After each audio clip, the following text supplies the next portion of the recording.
Patuloy ang sinasagawang paglilinis sa tonel-toneladang labi ng mga bakal mula sa gumuhong Francis Scott Bridge nitong nakaraang Martes, March 26 na nasa Baltimore Harbor sa Maryland.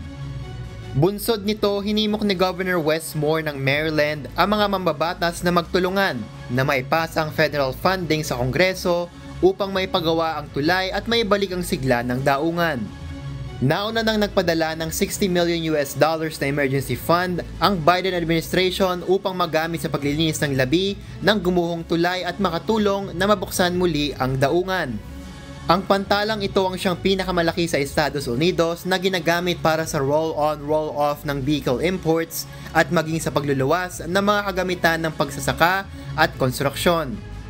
Positibo naman si Secretary of Transportation Pete Buttigieg na papayag ang Kongreso na magkaroon ng pondo para sa paglilinis at pagpapagawa ng naturang tulay dahil ang emergency response ay isang bipartisan issue. Ayon sa federal officials, maaaring umabot sa $2 billion ang final cost sa pagpapagawa ng tulay. Miguel Rey de Leon, humahataw sa Balita Ngayon.